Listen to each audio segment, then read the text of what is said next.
Hello, my name's Sarah and I'm one of the directors at Imagineer and Support Brokerage Network. I'm also one of the trainers delivering the online Support Brokerage training course throughout the year at Imagineer. So what is Support Brokerage training? I've come on today just to explain it in a little bit more detail so that you can decide for yourself whether this is a course that might be suitable for you. So support brokerage training is really about learning a set of approaches and skills and tools which you can use to work alongside people who are accessing health and social care support or just about to start accessing health and social care support for the first time.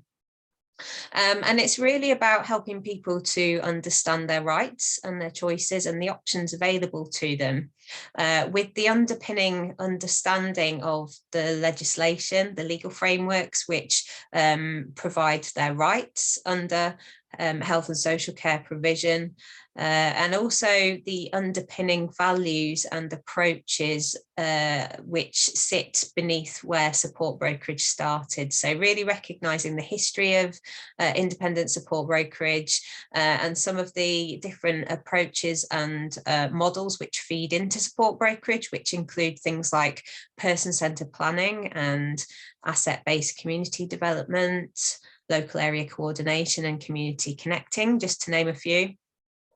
And looking a little bit at the history of personalisation and self-directed support. So that's really the idea of people taking control of the resources that are available to them for their care and support, and using those resources to set up support in a way that really makes sense for them as an individual. So not necessarily accessing services, but actually tailoring support using a budget available to help meet those needs in a very person-centred and individual way. So the course takes us on a journey looking at all of those approaches, looking at the history, looking at the underpinning values, and then really starting to think practically about how people will go about accessing that funding and that resource to enable them to tailor their own support package. So we look at the funding that's available through social care. And we also look at funding that's available through health. And in some cases, people will have access to both of those funding sources. And we go through the process of accessing the budget and then creating the budget to include all of the different elements of support the person wants to have to help meet their needs in a very individual and bespoke way.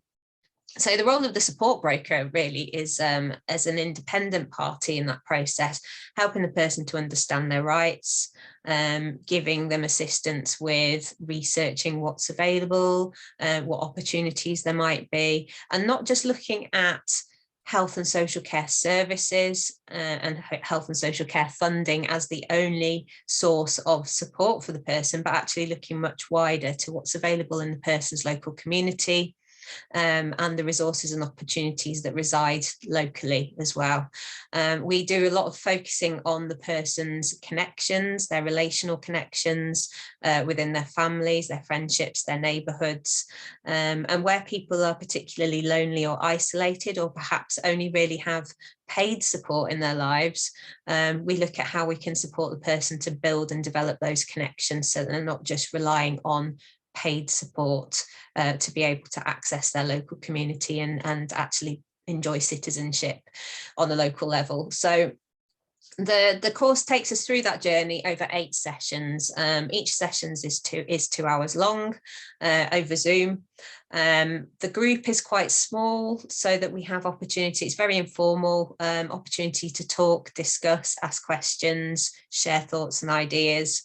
And over the 8 sessions, we cover all of the elements of operating as a support broker and bringing that into our practice. So who can be a support broker? Well, many people choose to do this as a paid role as part of a job. They might already be in a paid role where they're bringing in elements of these approaches into their current job role. So we often have people from care provider organisations, charities, community organisations, peer support organisations, disability rights organisations. But we also have people who are living with a disability or a long-term health condition themselves, or perhaps people who are acting as a family carer unpaid for somebody in their family who's wanting to develop greater understanding of rights and opportunities and resources that they can access. So this course is really suitable for a very wide range of people. Now, there are two different options with the course. You can do the accredited or the non-accredited option. So with the accredited option, after the 8 sessions of training, there is some coursework to complete and submit in order to receive accreditation.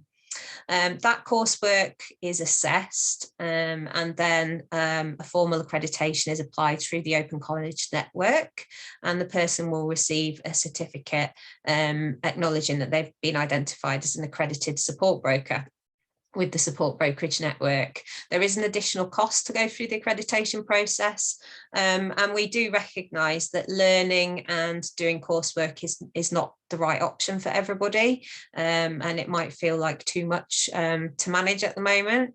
So for that reason, we also offer the course just on a non-accredited basis. So you can just attend the training from a learning point of view, just to build your knowledge and your understanding, and you'll still be able to access all of the same learning materials as people who are doing the accredited option. You just won't complete the coursework and submit that at the end of the process.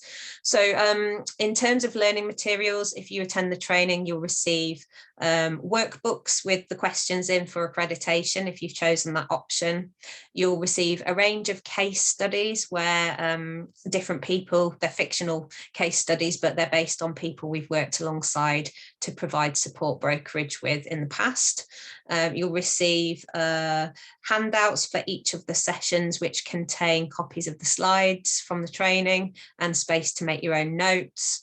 And you'll also receive an additional learner resource, which is over a 100-page document with lots of detailed information about everything that we cover during the training. And it's really intended as a reference resource for after you finish the training, so that as you start to put things into practice, you've got something you can go back and refer to.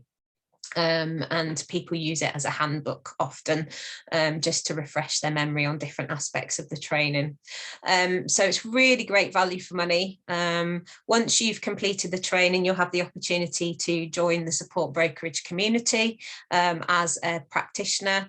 And the Support Brokerage Network is a community of practice for people who've done the training and who are applying those approaches in different ways through their life and their work. So again, there's an opportunity for coaching, mentoring, further training once you've completed the support brokerage training. So if you're interested, and if any of that sounds like something you think would be valuable and helpful to your own career journey, your professional development, or just in terms of your own knowledge and understanding and awareness, we'd really love to hear from you. You can find out more about how to book directly by going to our website, www.imagineer.org.uk. And if you go to the training menu and select online training, you'll find the information about support brokerage training there. Or alternatively, if you've got questions still and you're not quite sure, please do contact us via email, and we can have a follow-up conversation with you to talk about if there's any adjustments that you would need to be able to join the training with us. So you can do that by sending an email to info, that's INFO, @imagineer.org.uk. We really hope that we'll see you soon on one of our training courses. Thanks for listening. Bye.